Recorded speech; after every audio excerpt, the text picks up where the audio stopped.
कभी सोचा है हम चाह कर भी अपनी हैबिट्स क्यों नहीं चेंज कर पाते?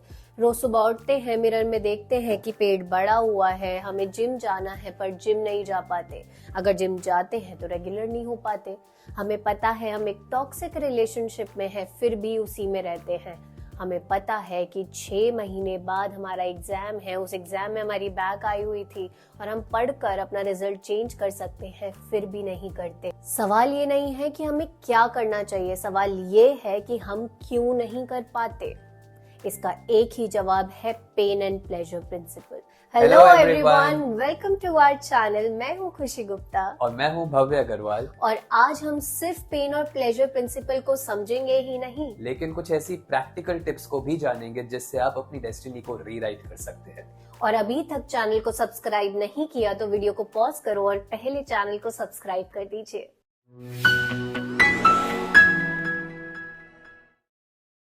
अगर मैं आपसे पूछूं कि आपके लिए पेन क्या है और प्लेजर क्या है, तो आप क्या बोलोगे?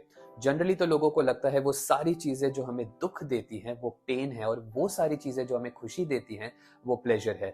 लेकिन आप हैरान हो जाओगे कि हमारे माइंड के लिए ये डेफिनेशन नहीं है। हमारे माइंड के लिए तो वो सारी चीजें जो अभी अननोन है, भले ही वो मेरे लिए अच्छी हो या बुरी हो, वो सब पेन है। और वो सारी चीजें जो माइंड के लिए नोन है, जिसको वो एक्सपीरियंस कर चुका है, जानता है, भले ही वो उसे सर्व कर रही हैं या नहीं कर रही हैं, वो सब कुछ प्लेजर है।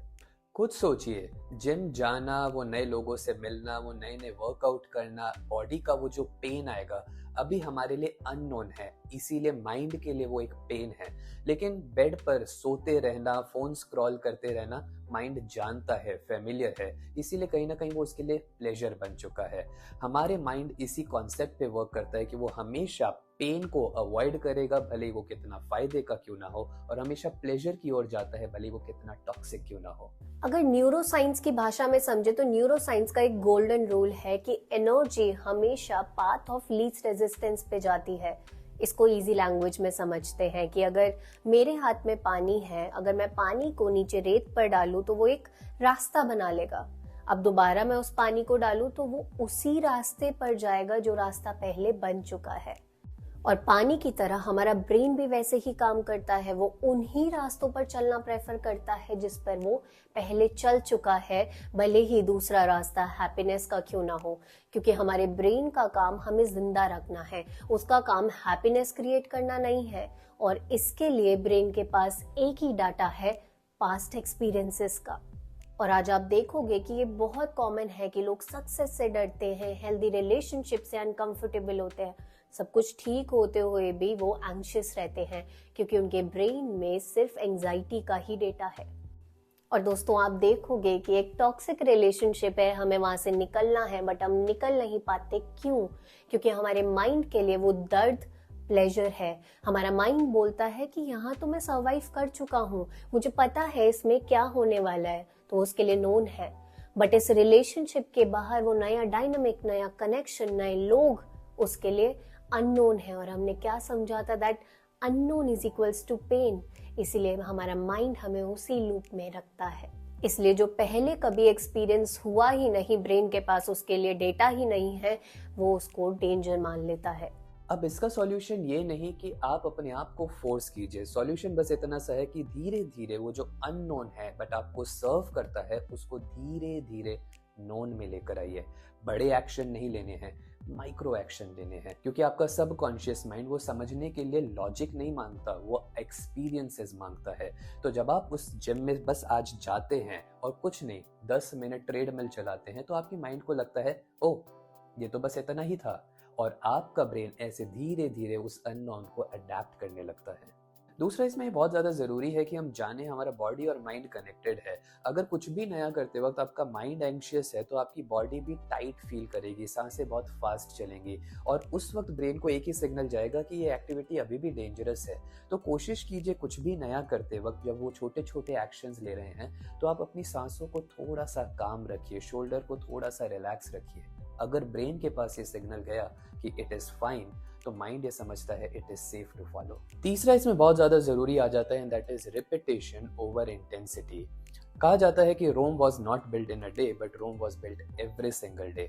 इसको अगर आसानी से समझना है तो याद करिए स्कूल के वो दिन कि जब कोई नया प्रेयर इंट्रोड्यूस होता था। जब पहली बार वो संस्कृत का प्रेयर आप सुनते थे तो चाइनीज लगता था। वो बिल्कुल वैसा ही है कि आप पहली बार एक नया न्यूरो पाथवे अपने ब्रेन में क्रिएट कर रहे हो। अब जब हम रोज असेंबली में जाते हैं, रोज उसको रेपिटेशन देते हैं, रोज उसको सुन रहे हैं, तो आपने देखा है कुछ हफ्ते बाद क्या होता है, कुछ कुछ लाइंस या कुछ कुछ वर्ड्स हमारे अंदर फीड हो जाते हैं। जब वो लाइन आती है, जब वो शब्द आता है तो मुंह से आवाज भी निकलती है। बिल्कुल वैसे ही कि हमारा जो ब्रेन है अब उस प्रेयर को अडेप्ट कर चुका है, यानी कि उस नए न्यूरो पाथवे को अडेप्ट कर चुका है। अपनी लाइफ में भी जब आप हर रोज 1% वो नई आदत को सर्व करते हैं, उसे फीड करते हैं, तो धीरे धीरे वो अननोन जो है वो नोन बनने लग जाता है। इसलिए हम लोग हिप्नोथेरेपी में गाइडेड इमेजरी के थ्रू उस अननोन को नोन बनाते हैं। वो सारे एक्सपीरियंसेस जो आप अडेप्ट करना चाहते हैं, मैनिफेस्ट करना चाहते हैं, उसको यहाँ पर फीड कर देते हैं। आप सोचेंगे सिर्फ ब्रेन में ही वो सारी एक्टिविटीज करने से रियलिटी में कैसे फर्क आता है। चलिए एक एक्सपेरिमेंट से समझते हैं जो द सीक्रेट मूवी में भी फीचर किया गया है। जब एथलीट्स को बिठाया गया, उनके ब्रेन के साथ कुछ मशीन्स को जोड़ा गया और उन्हें बोला गया कि आंखें बंद करके मन में ही अपनी रेस को दौड़िए, तो जब वो दौड़ रहे थे तो उनके ब्रेन के फीडबैक्स एग्जैक्टली वही शो कर रहे थे कि मानो वो एक्चुअल में रेस ट्रैक पर ही दौड़ रहे हैं। ये कैसे मुमकिन है? क्या वो रियल में दौड़ रहे थे? नहीं, वो सिर्फ मन में दौड़ रहे हैं, लेकिन बॉडी ये डिफरेंशिएट नहीं कर पाता कि वो रियलिटी है या वो सिर्फ एक इमेजिनेशन है।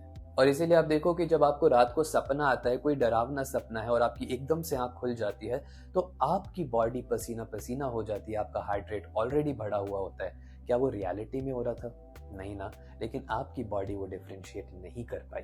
और आने वाली वीडियोस में हम पेन और प्लेजर को प्रैक्टिकली हिप्नोथेरेपी और गाइडेड मेडिटेशंस के थ्रू रिवायर करना सिखाएंगे। जल्दी से जाके इस चैनल को सब्सक्राइब कर लीजिए और कमेंट कीजिए कि अभी तक कौन सा नोन पेन है जिसको आप प्लेजर समझ रहे थे।